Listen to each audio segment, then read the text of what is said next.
Coach Yeng Yao, underdog mentality sa playoffs. Matindi ang sinabi sa mga big teams gaya ng Ginebra. Sa pambihirang pagkakataon nga mga chong ay tinalo ng rain or shine Elasto Painters ang isa sa masasabi nating bigating kupunan at arguably pinakamalaking ginagastos sa isang kupunan, which is ang San Miguel Beermen. Hindi nga biro yung ginawa na yan ng rain or shine dahil ang SMB ang defending champion ngayong conference. Kaya naman, ngayong tinalo nila ang San Miguel ay makapag-a-advance na ang rain or shine sa semifinals kung saan makakaharap naman nila ngayon ay ang bigating kupunan na Barangay Ginebra. At ayon nga sa naging latest interview netong si Coach Yeng Yao ay masaya ng araw siya ngayon na natalo nila ang San Miguel Beermen dahil makasundot o makapasok man lang daw sila ng semifinals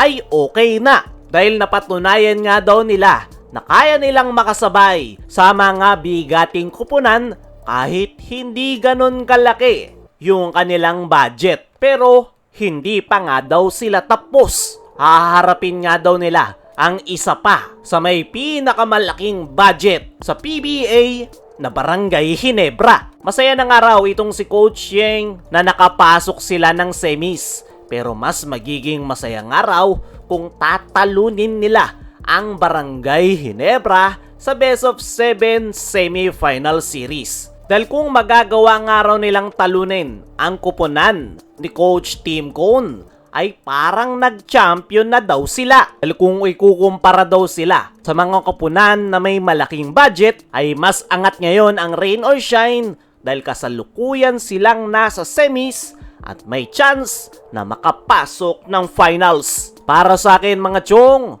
rain or shine Elasto Painters talaga ang dark horse team ngayong conference. Pinatunayan lang ni Coach Yeng Yao na kahit hindi ganun kalaki yung kanilang budget, ay kaya nilang sumabay sa MVP at SMC teams. Sa katunayan, sila pa nga ang naglaglag sa San Miguel Beermen. Ayon pa mismo kay Coach Yeng Yao, sa kanyang naging latest interview ay sila daw talaga ang underdog team ngayong playoffs. Dahil hindi nga raw biro yung kanilang kabracket. Una nilang nakaharap ang San Miguel Beermen, nagawa man daw nilang makalusot, pero meron pang nakaabang sa kanila na Barangay Ginebra. Kaya para kay Coach Yeng Yao ay mas magiging matindi ang semifinals dahil best of 7 na nga daw yan at wala na silang twice to beat advantage na magagamit. Para sa akin mga chong, kung hindi Barangay Ginebra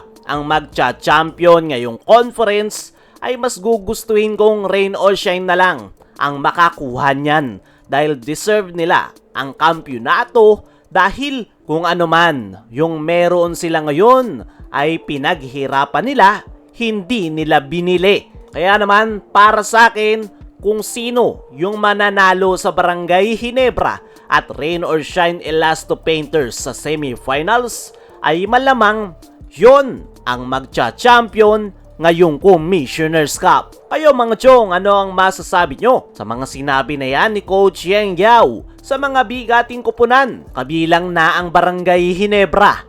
I-comment mo lang dyan sa ibaba. Samantala, Justin Brownlee hindi na babahala sa kanyang injury this upcoming semifinals. Last game ng Ginebra sa quarterfinals kontra Phoenix ay hindi natapos ni Justin Brownlee ang laro nang dahil yan sa kanyang natamong hamstring injury na dahilan kung bakit hindi na siya ibinalik ni Coach Tim Cone. Pero ayon mismo kay Justin Brownlee sa kanyang naging latest interview ay meron nga daw siyang naramdaman sa kanyang binti noong mag-drive siya to the basket. At nung tanungin kung okay na yung kanyang lagay, ang sagot ni Brownlee ay nagawan naman daw ng paraan ng mga PTs ng Ginebra. Pero hindi pa rin daw sigurado kung kailan siya makaka-recover. Pero kumpiyansa itong si Justin Brownlee na minor injury lang yan at kayang-kaya niyang ipagpag. Kung kakayanin niya nga raw na maglaro sa Game 1 semis, ay maglalaro nga daw ito. At yan nga yung maganda kay Brownlee.